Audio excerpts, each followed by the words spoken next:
Hi everybody and welcome back to a very different episode of the Renewables podcast. So we are in a secret location that's not a secret and we are doing what is probably officially our first ever trade show, Mark.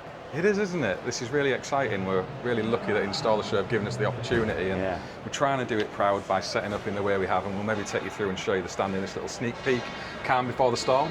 Yeah, absolutely. We don't know how well this is going to go. It might just be me and you, Mark, for 3 days just chatting about renewables, which I'm sure we can do. We've done a year of it now, so I'm sure 3 days we can do it. But yeah, like you say, we've got loads of merch here to give away, so it'll be interesting to see at the end of the show how much that's left. And also loads of just bits and bobs that we've picked up, like obviously we've got our sponsors, Proteus, we've got all their kit on here so we can talk to people about that and the range of equipment that they've got. A leaflet on the Type B HP RCD that none of us knew we needed. That's it. And yeah, some mounting systems, some PV Ultra. Yeah, I'm looking forward to it. We've basically got all the trigger points to try and set everyone off. So we've got steel wire armour, PV Ultra, we've got heat pump RCDs, and these conversations that we've had on the podcast already, around 100 amp rated consumer units and all that stuff.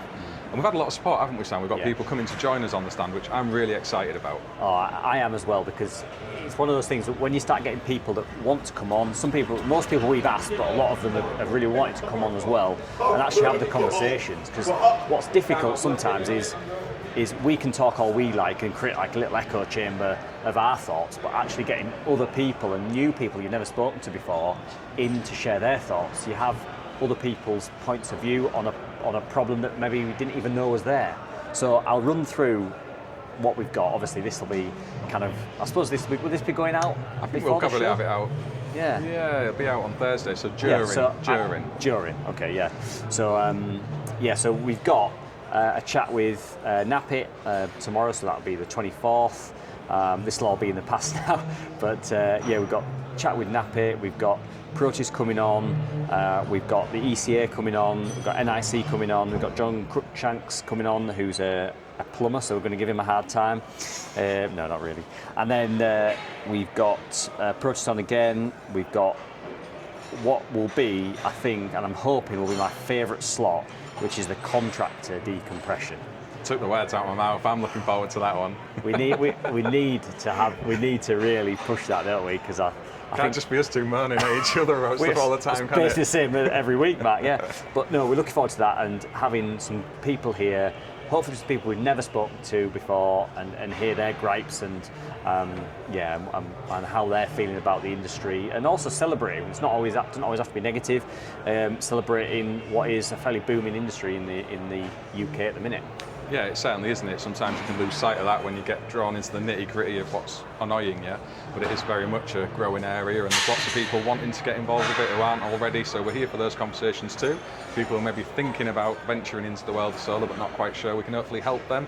It's all about sharing what we know and learning from other people coming through here chatting to us as well. Yeah, and one that I missed out there, which is a really interesting one, is Genius Roofing Solutions are coming on, because as electricians we're not used to being up on roofs, taking roof tiles out, fighting with slates, rosemary tiles, all that sort of stuff. And it's quite a scary-ish part of doing the job, because we can all wire a radial up to a garage or an outdoor area where we're going to put a battery or a solar inverter. That's kind of the same as if it was a heater and all that. There's obviously some intricacies of that, but not anything that is outside the scope of a competent electrician. But what is usually outside of the scope of a competent electrician is taking roof tiles off, repairing a roof, all those sorts of things. And so Genius are going to come on, and they're going to discuss different flashing types for different roof types, different hooks, and all that sort of stuff. So hopefully we'll get some really good content on that as well. Yeah, it will be. And when this goes out, it'll be Thursday morning, so if you are wondering what to do with your Thursday, come along and see us on here. I'll bring you in a bit closer, and Sam will take us through a bit of what we've maybe got. Yeah. You can see we've got our banners here, which I think are absolutely top, and this is all Sam's work alongside the company who produced them. Yeah. And they look amazing, mate. And these work, which is always good, the main thing. Because I was a little bit worried that I'd get these, scan it, and it wouldn't work. But yeah, we got these made up, and it'll be nice to have these here, but also potentially in the background of our sort of normal recordings maybe, to make use of them. So if you're coming along and you want to check the podcast out, you don't have to ask us where to find it, scan your QR code. Yeah, exactly. So this is our main little table here. So like I just mentioned there, we've got some stuff from Proteus here, we've got a storage optimizer, We've got some different types of hook so that we can have a discussion with Genius, like I just mentioned. We've got a heat pump unlocked book, which is from Heat Geek, which a customer of mine very kindly donated to over Renewables, but I thought I'd bring it along. We'd have some good discussions about that. Type B RCD booklet, which is triggering, like Mark said, to a lot of people. We've also got a load of our merch here as well. So we've got some t-shirts in varying sizes. We all come in different shapes and sizes. And we've got some books and some mugs and some pens and all that sort of stuff. So just things that you can have in your van for if it's a wet day and you get rained off the roof, you can bang on a new t-shirt, or you can make some notes in the new book, or have a nice hot cup of hot tea or coffee in a new travel mug there. And then we've got like a workstation at this side, haven't we, Mark? We have. It's like we've got the PV Ultra over here, as well as some stripping tools, and we're hopefully going to have a little demonstration of that and spark some conversations around things like the SWA PV Ultra and all that sort of stuff as well. So yeah, really looking forward to that. That's basically Sam's demo area where he's going to show us all how to do it. It's very quickly becoming my demo area, which I'm a little bit worried about. And then we've also, I threw this in at the last minute because not many people have seen these triangular panels, and I've seen them quite a lot, but never actually had one down off a roof. So we did quite a nice, interesting conversation about the wattage of this triangular panel and yeah, where you'd see these, and yeah, if you can still get them. They seem to have gone out of fashion, don't they? Because you spotted them everywhere maybe 5-10 years ago, but I can't think of any that are out there at the minute. I've never seen anywhere sell them since this, and you can normally tell because this is a 40mm frame. So yeah, there's not many 40mm frame panels now, apart from the really big kind of 2+ meter panels that need a bit more strength. So yeah, it makes sense, because if you've got a hipped roof, you're often losing a lot of space at the sides or into your valleys and stuff. That's where this came from. This came off a hipped roof where the building was getting redone, and so we changed all the panels out as part of a feed-in tariff registered system, so we can dive into all that in the course of this podcast, or in an episode of this podcast, about how we've gone about changing these panels but keeping the feed-in tariff, because that's a really hot topic, as a lot of these systems are not coming to end of life, but people are realising that they need more power now with EVs, heat pumps, just general living, of moving their homes away from gas and oil and into fully electric. They're now seeing that little 4 kilowatt system as a bit of a baby, and they're wanting to get 10+ kilowatts on the roof now, which is a lot more possible with modern panels. So yeah, we're seeing some of these being decommissioned sooner than when their actual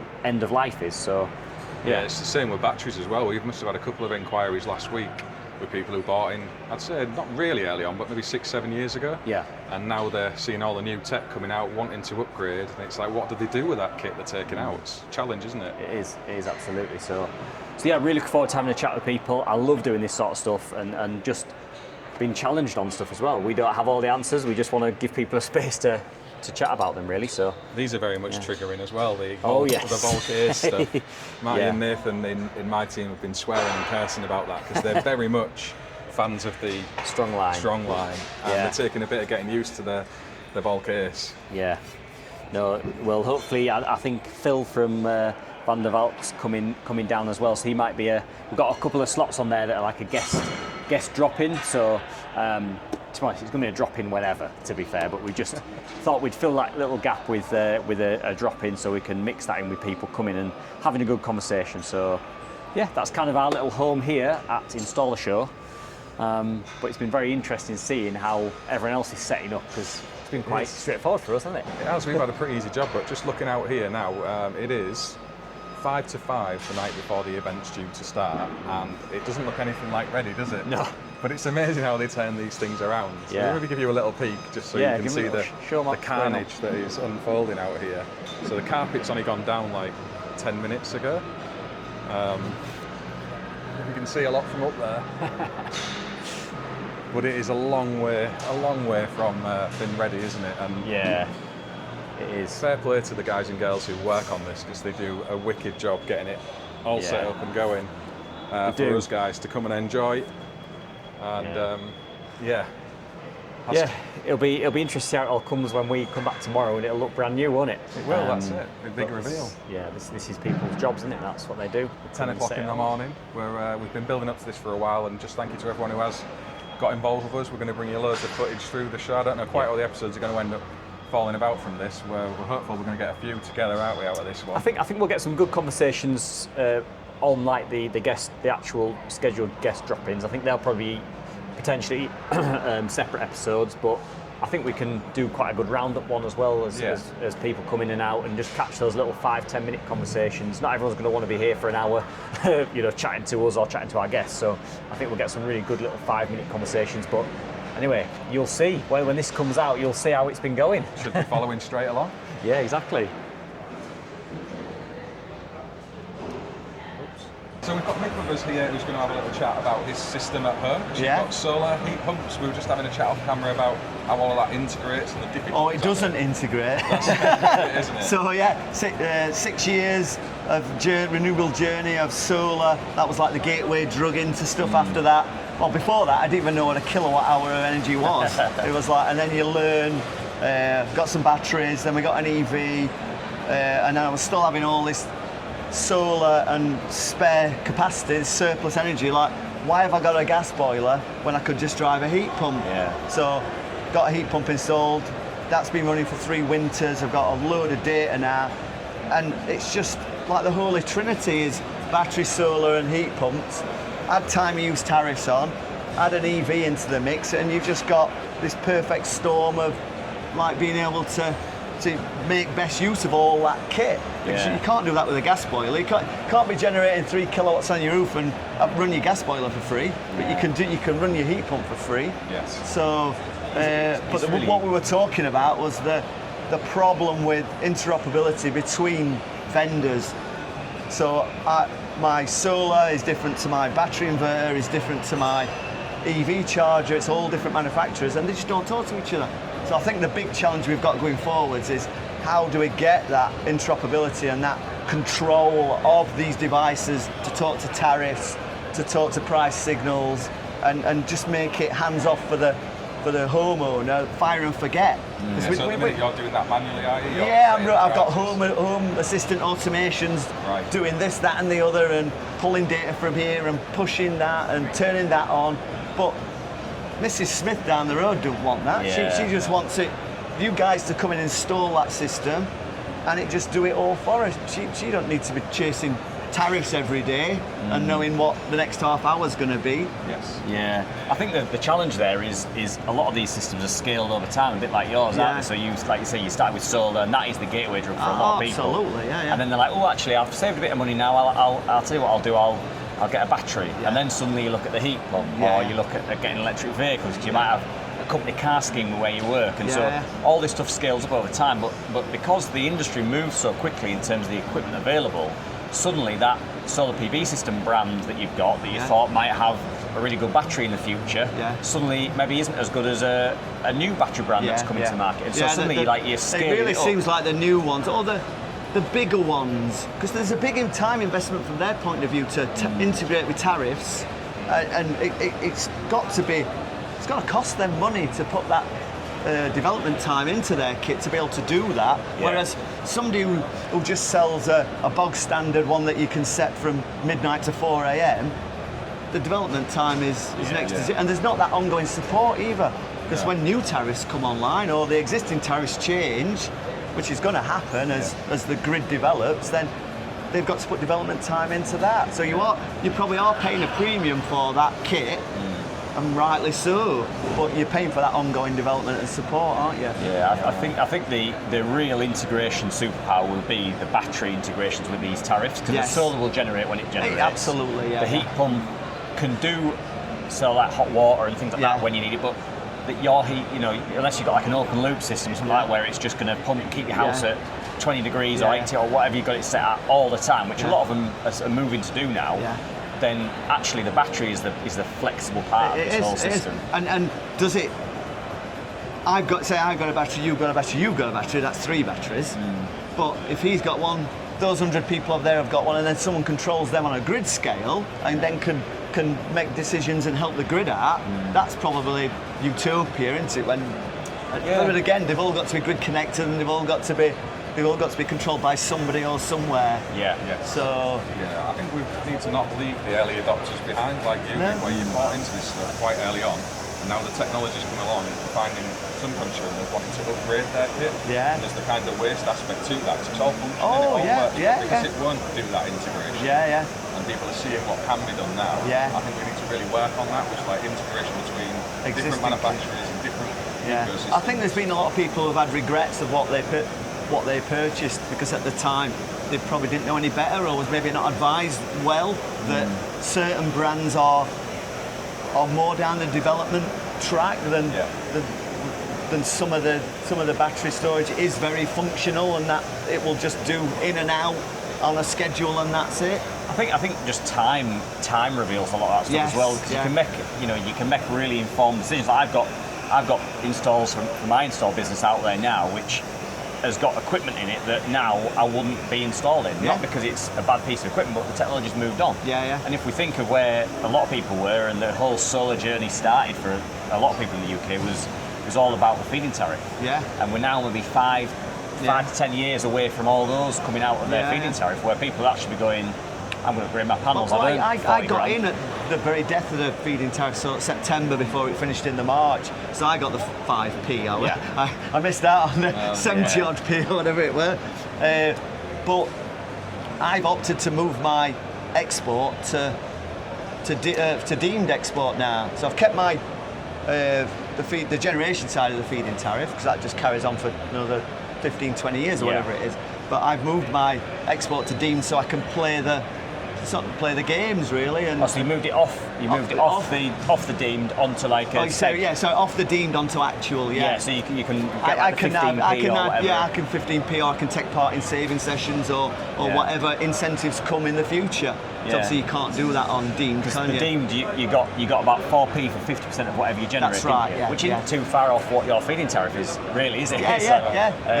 But I've a guy that works for me who was one of our customers, David. He's done exactly the same thing. He's got a feed-in tariff registered system. He's just taken his off the deemed export and gone to the seg, because he's got an EV. He's now on 15p for everything he exports. So and that's only changed in the last 18 months, 2 years. It used to be, it was 7p, so it wasn't worth it.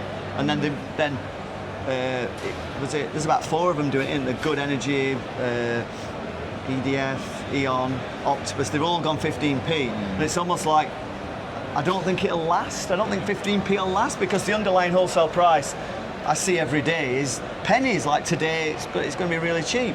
But I think because they've all done it, one of them isn't going to go, well, I'm going to stop doing it, because other 3 will go, well, we'll have them customers then. So it's almost like they can't. They're bound to be getting their money another way. It's like a lot. Maybe it's a lost leader for them, but.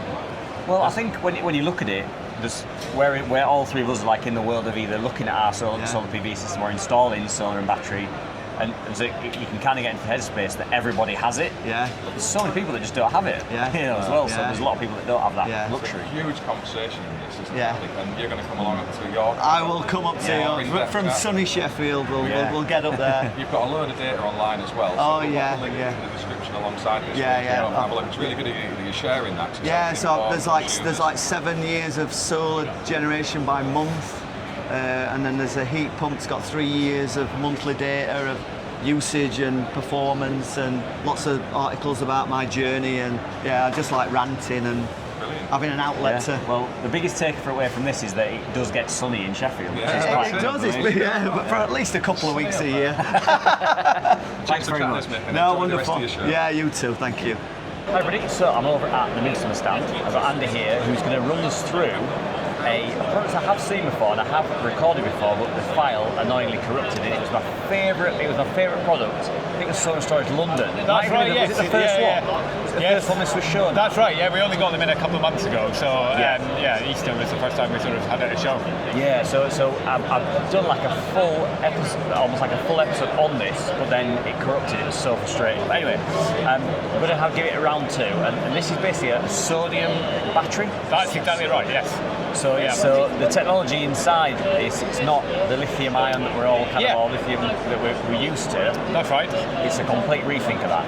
Yep, it's sodium. So if you look at a periodic table, you've got lithium right here, and you've got sodium directly beneath it. So electrically and chemically, they're actually very, very similar elements. And in terms of making battery cells from them, you can largely just take out the lithium and replace that with sodium, and it'll work pretty much exactly the same as a lithium-ion battery will.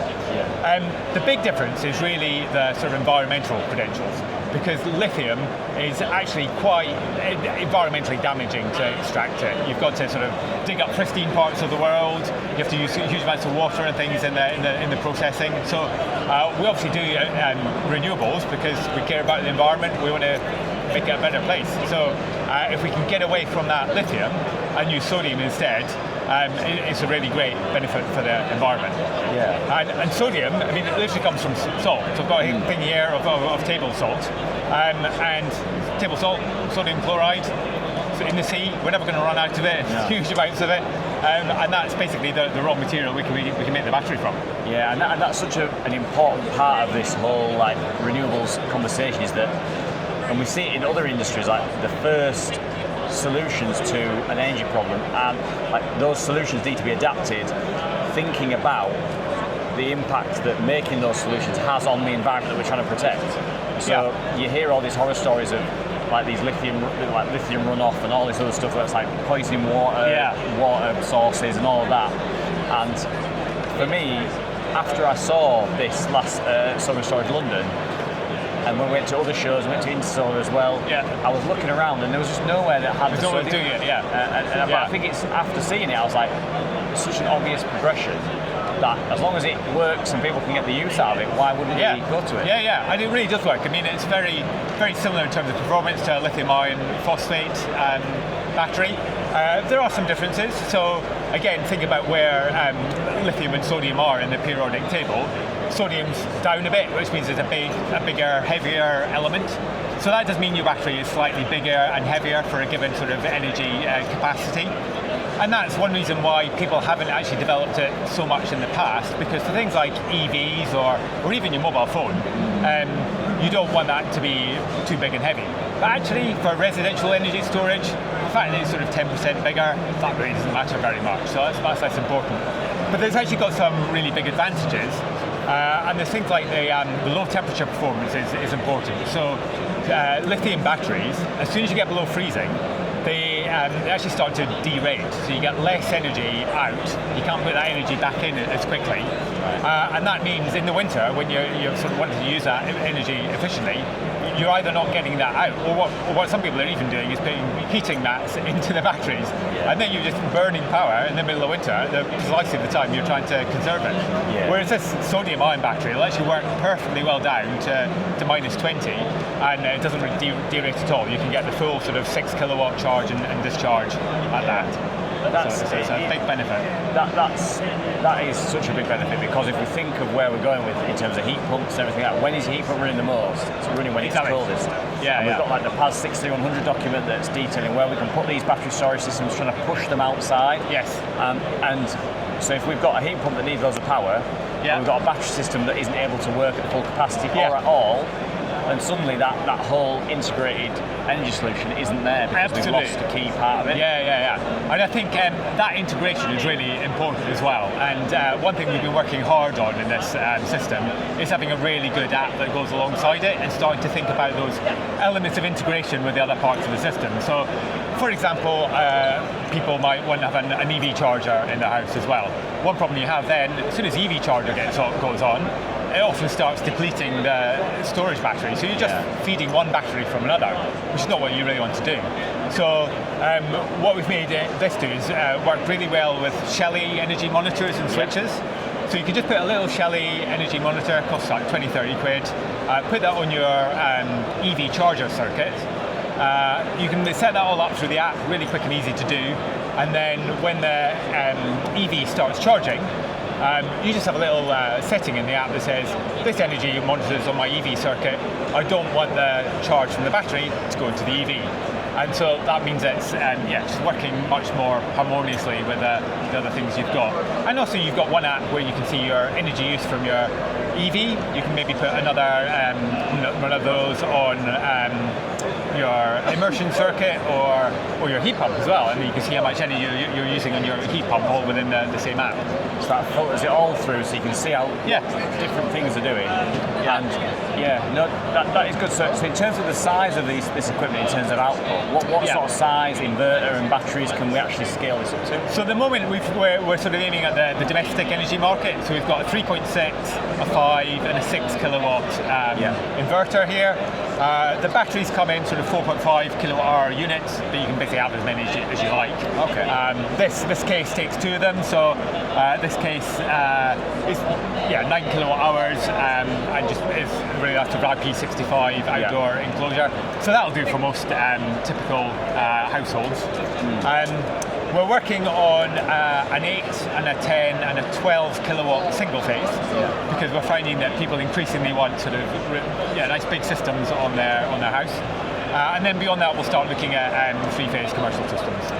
But we're still in early days yet, so we've only got the sort of domestic products right at the beginning. That's what the industry needs that innovation, needs that thinking differently. And to be honest, after I saw this last time and I went to Installer, I was a bit annoyed that when I spoke to these big established battery companies, they weren't even bothered about the whole sodium side. Yeah, I think it's surprising because I guess they're quite conservative and just want to go what they're used to. Well, it's always the first. It always seems to be the smaller kind of more dynamic little companies that bring these big innovations, and but these big battery companies have the money there to invest in this sort of stuff, and that's what annoyed me a little bit with that. So all power to you for this, and I'd love to try and get some of these installed. Absolutely, it's a really we've really got them in the interesting. warehouse now, and they're starting to go out the door. So are these made like in over in sort of Asia, or is it made? They are at the moment. Yeah, I mean.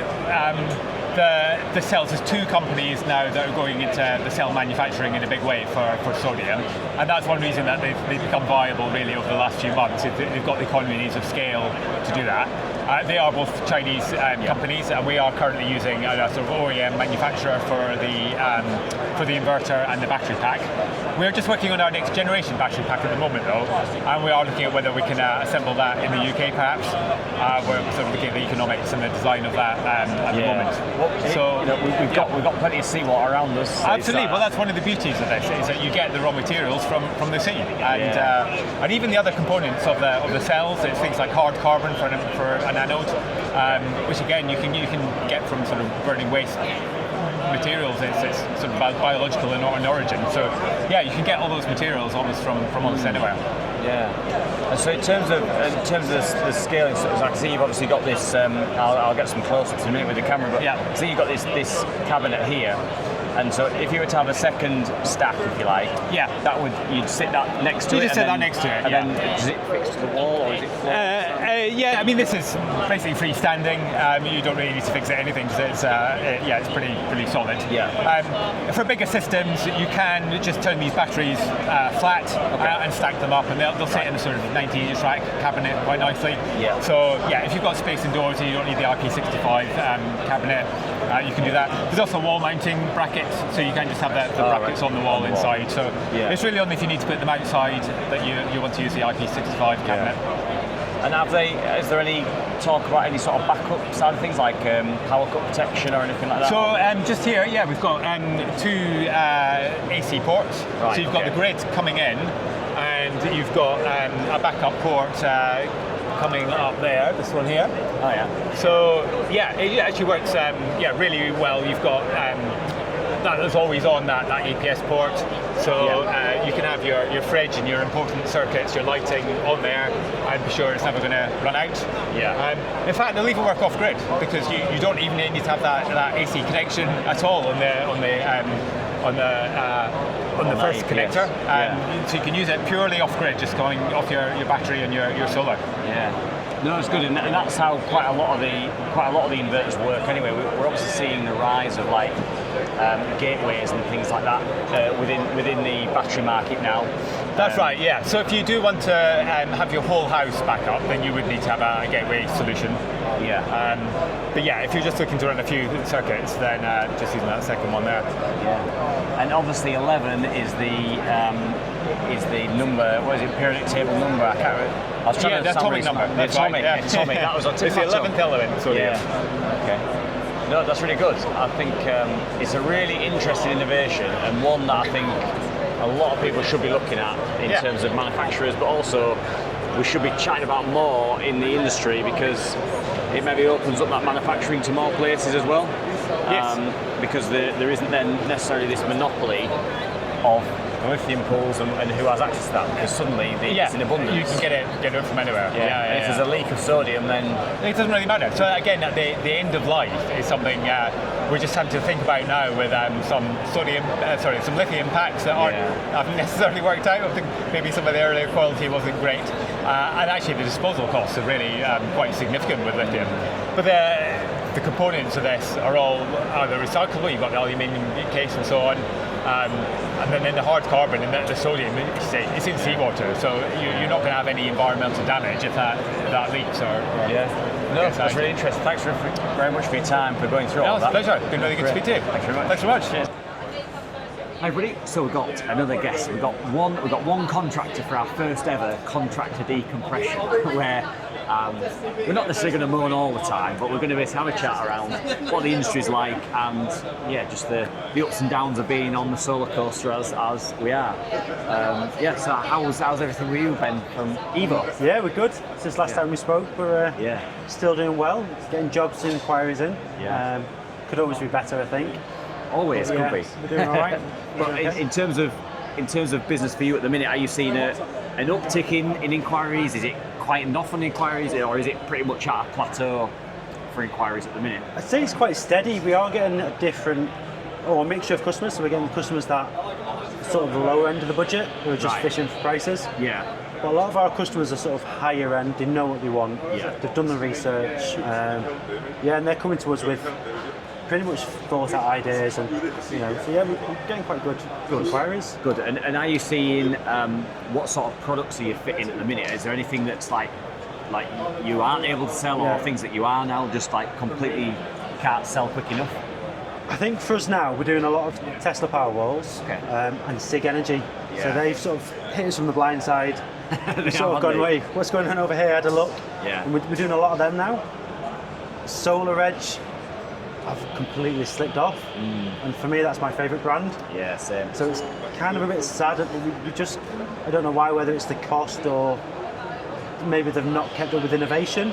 There's something there that consumers aren't picking up on. Yeah, that's literally, as I asked that question, I thought, I bet he's going to say SIG, because at least you chat to everybody and that is the one at the minute. And I think you're absolutely right. I think the innovation is the key. And when I've chatted to Mark and other people about SIG, it's like, the thing with SIG is they haven't got this massive back catalogue of installs that they've got out there already that are having to deal with in terms of like intercompatibility with any innovations, customers that are annoyed because it's been missold by a dodgy contractor, or just stuff not breaking and all this sort of stuff. They haven't got any of that, so they can put all of their focus into that innovation, like the app. I've just done a LinkedIn post today. The app is the best on the market I've seen. Yeah. It completely works. And we commissioned one yesterday. It took 7 minutes. Yeah. From switching it on, commissioning it, we're done. Like, no faults, no ringing technical, no checking Modbus wiring. It's on. It finds all the batteries. So there's some brands where you have to go, okay, it's only found 10 kilowatts, it's done. It's like, that's what we want, and it scratched the itch of the industry. Like, customers, when you chat to customers, they want to be able to manually control the battery. Some of them do, some of them don't. Some of them want the battery to do it itself. Yeah. SIG does that. They want it to look half decent. Most of them do, because it's now potentially outside their house with the whole house document side of things, and they want it to show them what's been happening in an easy way. And because we've got this industry now where we're like buying cheap power, we're having potentially an old feed-in tariff system and new solar, like the whole energy mix of properties is just wild now. It's coming in from all directions, and the new kind of like graphs and things that the SIG has got on their app is just it's just awesome now. But I think as well, if you look at the SIG Energy as a product, it satisfies the commercial market as well. Yeah. And when we look at it, I describe solar like a funnel, so you've got the inverter that funnels it out. If you start adding different inverters and different battery setups, all of a sudden you can make an actually massive commercial setup for an AC coupled system, as well as DC, and I think it just services that small domestic and huge commercial, all in one range of products. It does, and when I've been chatting to Sig about kind of their offering, because obviously it's a fairly new product to us all, I'm like, well, what scale can we go to with it? And they're like, no, but what scale can you go to it? Like, 50 kilowatt, 100 kilowatt, whatever you want. You can have it infinitely paralleled up. I was like, well, because a lot of customers, like, you can fit them a this size battery system. It's like maybe maxed out, like the old Sonnen kits that I used to fit really early in the days. I think it was 20 kilowatt hours, something like that you could max it out at, and that was it. Yeah. And whilst early days of solar, that was fine. Like, most people were just happy to get 5 kilowatt hours. But now we're in this world where people want to buy and sell power on the market, and it's just crazy how it all changes so much. It is, and we've come to the point now where batteries are now affordable. So actually having more battery capacity than you would have previously thought of a few years ago, it kind of makes sense because it's affordable. It's easier to gamble with an extra module because it isn't an extra 10 grand maybe like it used to be. I remember fitting or pricing some of our really early batteries, or when I was actually involved as an employee as a company, we'd be pricing a battery system like for I think it was like a little aircraft hangar, like a little off-grid system, and just the batteries alone was like 30 grand. Just for the batteries, and you're like, no one's going to go for this domestically, and now we're in a world where it's just so much cheaper that people can go, oh yeah, well I'll have a little 10 kilowatt hour system, and it's not pocket money, but it's not like as much of an investment as it used to be, and that's really exciting. But are you finding many customers are asking you for like the whole home backup side of things now? Not as many. Obviously, the advantage of the power walls, it comes with it as standard. Yeah. So obviously, if we're doing power walls, people have bought into that sort of technology. Yeah. But otherwise, not really. And I think when we look at gateways as well, there's different ways of wiring gateways. You know this. So if you look at a solar edge, we don't need to take power from that gateway. Yeah. So actually, a solar edge system might work better on that job off grid, or if we're using a gateway where we're powered from, that system might work better. So it depends on the arrangements as well. It does. That's exactly right. And I think the whole gateway thing is a really interesting question because it's allowing these companies to have the full ecosystem of that property, so it can see what's happening. It can provide backup power for a property. It can certainly when you get to the smarter gateways like the SIG one, you can have the smart ports where you can turn things on and off and bring a generator in and all this like crazy stuff. That is just so, I think just adds that flexibility, and it also adds different revenue streams for us because you can kind of then say to people, look, do you want a few Shelleys to put into your property because the SIG Energy stuff integrates with them, and that opens up more doors to people. But it is very sad about the solar edge side of things. I'm a massive fanboy, and I still will be because they've been in the industry for a long time and they will continue to be. But they just need that Nexus range. I think that's coming out next year. Saw that in Munich at Intersolar, but it's just they're a bigger beast now to try and pivot. Whereas SIG is like a little nippy speedboat and able to like shoot in different directions out. So. That's it. We were saying this yesterday, me and Matt. When you look at the size of an 8 kilowatt SIG Energy battery, and the price compared to a 10 kilowatt solar edge, it doesn't stack up. I mean, you've got the differences between high voltage and low voltage, and the separation between batteries and inverters. Yeah. But actually, for the general customer, that's all going in the garage. Yeah. It's really also, hard. like SIG have got that new 10 kilowatt hour module coming out as well. It's physically the same size, probably weighs double, but it's the same physical footprint as the 8 and the 5. So it means that, and because you can mix and match those modules as well, you can really quite easily make a bespoke system. So But moving on from the SIG side of things, I think we've given him enough airplay on this. How are you finding things with the MCS? Because obviously, I know we've been speaking off camera about like the whole fixing and mounting system side of things. You know what? I don't know if you feel this, but I think there's a detachment between MCS and actual contractors. I don't think they're as bridged as what MCS believe they are. Okay. You know, we had the issues recently with the mounted equipment not being MCS approved, and then coming back and saying, okay, we're going to honour it for so many months. But that communication went out to consumers, and I kind of don't understand if they're fully protecting consumers or fully protecting contractors or trying to marry anyone in. Because without MCS, we can go and do whatever we want. You know, I still don't quite understand where they fit in the market and what they do. The whole thing around the mounting system was a really interesting one, because I think there could have been better, and I still haven't got the answer, but I think there could have been better explaining why these systems have been removed. Yeah. Because all I've ever heard from anyone was that these have been removed. It's like, well, why? We've got all these jobs sold on the basis of using this equipment. Why are we not able to use that? And I think if they'd have said, and I'm only guessing that this is the issue, but if they said, there's been a major issue with how these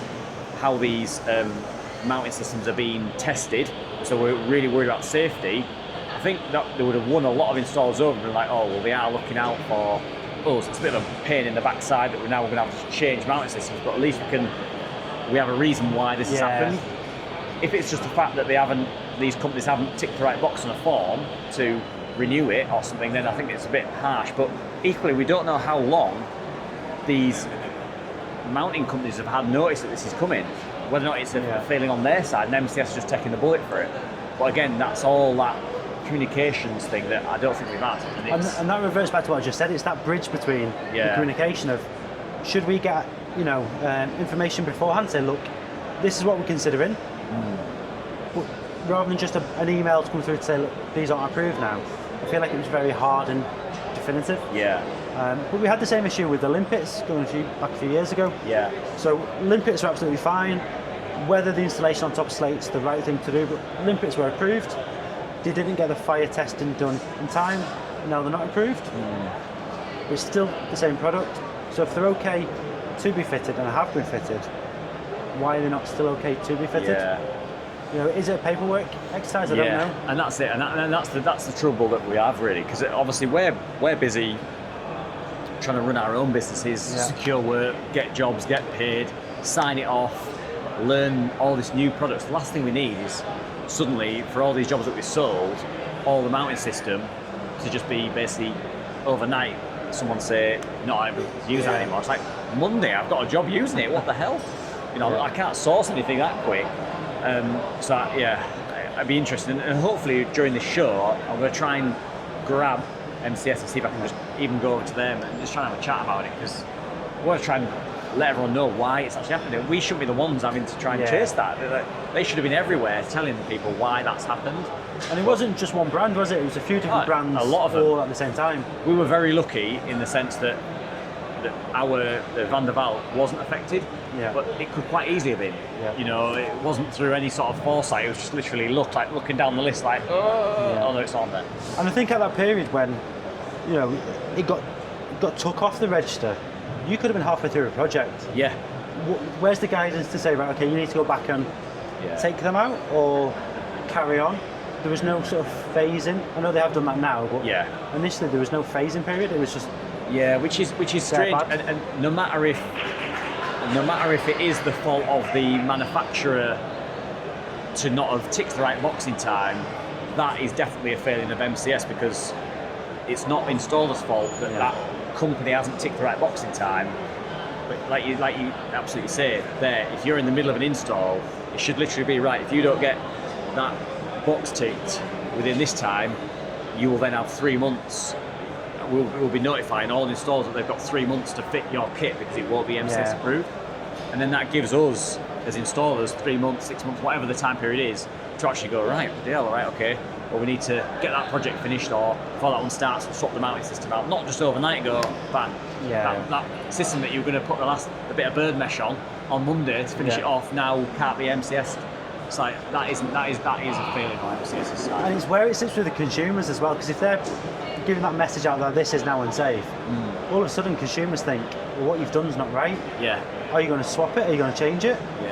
And it leaves you sort of in the middle between MCS, the manufacturers, and the consumer. All you wanted to do is do a good job and do a compliant job, and that's that. So it is a pain in the backside, and hopefully I'm hoping I can have a really good conversation with them and me and Mark can try and get to the bottom of what's actually going on. It's frustrating when you're trying to just do your best to try and get to the end of that road, and it shouldn't be up to us as installers and the podcast to really be digging into that. We should be reporting on what we see, not trying to dig into why it's happened.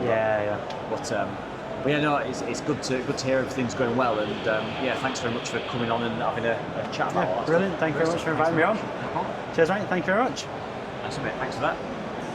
Okay, so we are here with Sean, who's popped past the Renewables stand. We're going to have a little conversation with you about what you're up to in the world of solar, and maybe even some of your side hustles as well, if you can prize that out of you. I think solar is his side hustle. I think it's the other bit there's not. It's your job a bit. So you're, apart from being an absolute international DJ, I am. So you've got like quite an interesting kind of like story, haven't you? So I'll let you kind of explain what your kind of situation is. Yeah, interesting balance. Electrical, renewables during the week, and then we fly around the world at weekends, playing in different countries. DJ. Yeah. Wow. I've done for 26 years. In the comments, drop down if you have that situation, because I'm willing to wager that there's no one else at Installershow or anything like that that just on the weekend just pops over to a meeting to do a couple of hours set. I'm about to fly back. But it's so easy nowadays. You literally, you can go to drive to Stanford, jump on the flyer, turn up, plane, and come back the following day. And drop a few cards in as well to put some solar on the roof. No, that's definitely the right countries for the sun. Yeah, I've not heard of that, Mark. Have you? I haven't. It'd be interesting if you've been to any of his sets as well. So if you've been on holiday and you bumped into Sean delivering a DJ set, drop that in the comments too. Yeah, exactly.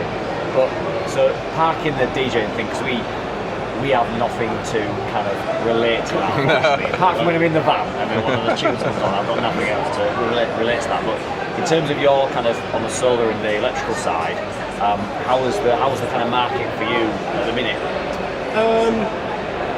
I would say it's a little bit frustrating. A lot of people are interested, a lot of quotes going out. Since the beginning of the year, there's a lot of work there. But I think with everything that's going on in the world, people are always a little bit worried about where they want to spend their money. Is it the right time to invest, and things like that. But then I've got other clients which are happy to spend money and want to go ahead with installs, and they kind of know what they want as well. We see that, don't we, Mark? Like you put those quotes out and you think, I'm not sure about that, and then you have others that you think, oh, that's definitely going to come back, they're really keen, and it's weird how when it's that decision time, how it can flip, and suddenly those clients that were a dead cert suddenly don't fall away, and the ones that you think might go for this suddenly like don't even query the price and they go into them. A lot of the time we're pricing this stuff most of the time you're not pricing it to rip anyone off, you're pricing it at a fair price every single time. So when people accept it on the first go, it's not that you've made loads of money on it, it's just you've made your normal margin. But you must get that as well, aren't you? Yeah, all the time. There's jobs where you think you've got no chance of that one, and they're on the phone ordering within 20 minutes. I got that massively wrong. And others where you get a really good vibe, you think they're definitely going to go ahead, and then they ghost you. It's just like, it happens more than it should be. I think if people approach you, then I think they already have done their research, and they kind of know what they want, or you've come recommended from someone else, like maybe one of the neighbours. Yeah. Again, it is word of mouth. A lot of it. There's so much information out there, isn't there now, in terms of like YouTube or too like, much. Yeah, I mean it can work that way as well, but people can come prepped with the equipment that they want. Sometimes it's not equipment you fit, and then you can kind of take the concepts that they really like about that equipment and go, well, actually, the equipment we fit does that, but also does this stuff a little bit better. What sort of kit do you guys? I think also go with the kit. I think if you can get in front of the customer, that's always the biggest one. You can talk them through it. And once you say, this is why we install this, because. And if you go with this, you'll get X, Y, Z. And once you kind of explain that, and they've got that understanding, it's a bit easier, and everyone's on the same page. Because again, there's so much, you see adverts on Facebook and things like that all the time. Oh, you can have a solar system for X thousands of pounds. And then they question it, it's like, well, how come you can do that? It's like, well, because you don't want that. Basically, you just don't want that kit. I was just chatting to another installer based in Scotland, and he was saying that he'd gone to a house. It was a side energy system that he wanted, and it was a massive long trench, about an 80-metre trench, where the gateway had to be, they had to be like armoured cables run with switch fuses and all this sort of stuff. They quoted like 22 grand, something like that. I was listening, I was thinking, this is definitely a 30 grand job. They said 22 grand. I was like, that's a good price. And the customer came back to him and said, I can see I can get that kit for 10 grand. I've seen online that someone advertised that for 10 grand. And he was like, yeah, but I can't even, like, there's no way you're going to get that installation for 10 grand. That's the bit. You might see an ad for it, yeah, but the installation is a unique thing to you as an end user. There's so much more as well, because you've got, you sit time doing the quotes, you've got your DNO approvals to do, even your MCS certificates and all your handover packs, that takes up time.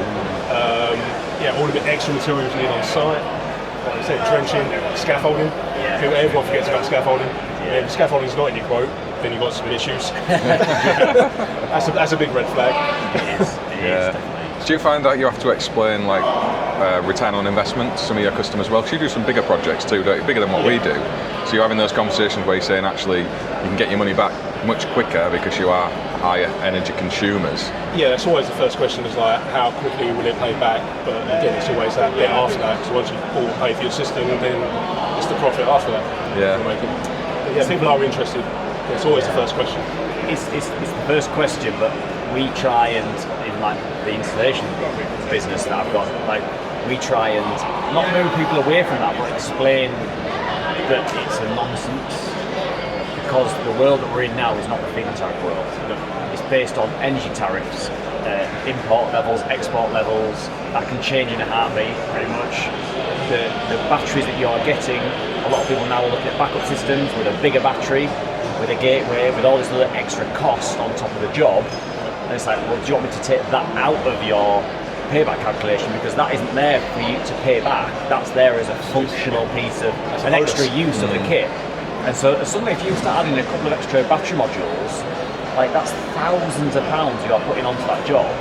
And if they're still expecting a 10-year payback, it could be up at 15 years on the current situation, but you've decided to add that functionality. So how much is that backup functionality worth to you as a customer? And just outside of actually the calculation, it's just a nightmare to do, because it's just based on so many different variables. It's a nightmare. I think that's why when you get the faster periods, say you're doing a warehouse or a school and the payback might be 3-5 years, you can be a bit more confident in that, can't you? When it's a domestic customer and you're saying it's maybe 15-20 years, we don't really know what's going to happen for that length of time. Let's be honest, anything could happen, couldn't it? And it's a harder call for us. So what's happened in the last 5 years with energy prices coming and going? Yeah, and we were speaking off camera as well about being fair with our proposals, where we're saying what the RTI is, because there's other contractors who are going in there and giving all these promises, and the customer says, well, it's the same price, but they're saying I get my money back in 8 years. You said it was 14, but there's no shading on that one.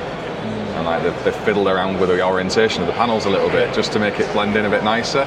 The customer's not analysing that level of data and just sees the headline figure, don't they? So that's like we've noticed that. Yeah, or changing the cost per kilowatt hour that they pay. Yes. Or the rate that increases, and bumping the rate that increases over that time period. Because you get to the point where it's like 15 years, and like a lot of these calculators show, even the one that we use sometimes for people, a lot of the ones that it shows like something that's like £2 a kilowatt hour, and you're like, it might get to that, but it's quite hard to put that into a calculation now because it seems so unrealistic. It's a lot of money. So often, like when I'm talking to people about it, I'm like, just take the first, like, don't go over 10 years in what you're looking at these figures, because the 5 years, we don't know what's going to happen next year, but like the further down this scale we get, just the variables just compound, and suddenly it's just a nonsense calculation really. I understand why people want it, but I always like to try and explain to people that don't put too much bearing on it, because something can change next week with a war or something, and suddenly the price is worth, your savings have doubled because your price has doubled. The other thing as well is, we've all said, if you've got the money in the bank and it's not doing anything, why would you not invest in something that's going to help you out in the long run? Yeah, and it removes that. It's obviously getting that into customers' minds that yes, you've got 20 grand there in an account that's earning 3% or whatever, 3 or 4%. Not a bad return, but if you're still paying £300 per month off of your electricity, for example, and whilst you could go, well, I'll just keep that 20 grand and I'll just drip feed that £300 out, and that'll be fine. Okay, that's one way to do it. But if you invest in a system that increases the house value, it also removes a lot of that £300 per month. That gives you that money per month to do something else with, and that might be invested in stocks, or it might be just save up for a holiday or something like that. Like you take that money out of your monthly outgoings, and you can do something with it. And a lot of us feel the month to month rather than like the amount you earn per year, because a lot of us, are living month to month in terms of like trying to make sure we've got enough to pay the mortgage, the energy bills, and all of that. So having these systems just kind of. You can also increase your EPC rating as well. It does, doesn't it? As my parents just found out, Nan's moving and things like that. We've been going through it, so they had theirs done, and by having solar and also now batteries and EV chargers, I think the panels came in at 6 points per 12 panels. Don't quote me on that, I might be wrong. But something like that, and obviously, it's going up to like a high B. Yeah, makes a difference, doesn't it? So what sort of kit are you fitting primarily, Sean? I remember seeing you with Gazny's sit-down plant roof. I think that was a Sunsync, but... It was? Yeah. So what are you doing mainly at the minute? Mainly Solar Edge. Okay, you're managing to sell Solar Edge, so you're doing better than me. I've been trying for 3 years and not managed one. We're struggling a little bit at the minute, but for me, I would happily, there's some really good kit out there, but I would happily just fit Solar Edge. Yeah. In my ideal world. But again, all depends on scenario. Tesla, Powerwalls. Prefer the 2s over the 3s, personally. Yeah. What's driving that? What are you thinking on that? More from the AC couple side. Right, okay. It just seems a waste to have an inverter sitting there for the DC side. Yeah. Doing a lot. Obviously, our customers paying, especially if they've already got maybe a solar edge system or they're adding to something else. I think they should have kept both on the market, personally. Have you seen any frustrations from any customers with 2s that want to add capacity? Because if they brought the 2s back for I can't remember. I've not come across that, but there was, at the time when there was a crossover, I did say to customers when they were buying them, I was installing the 2s. Obviously, when the 2s finish, that's it, you won't get any more. So at the time, they were like, well, you better put another one in. Yeah. So I think they're kind of at their max. I haven't had any calls to say, we want more. But again, they're doing a conversion kit, aren't they, between the 2 and the 3. I don't think it's out yet. There was talk about it. There is going to be some sort of compatibility. That's interesting. Yeah, that's an exclusive. That was the last thing I said at Dartford when I was there for training. So. Yeah. Did you sign an NDA on that? Or do we have to beat that out? Free information, I believe. You're sweating now. It was something in the comments like that. Wrong. Well, I think Elon Musk commented. Yeah.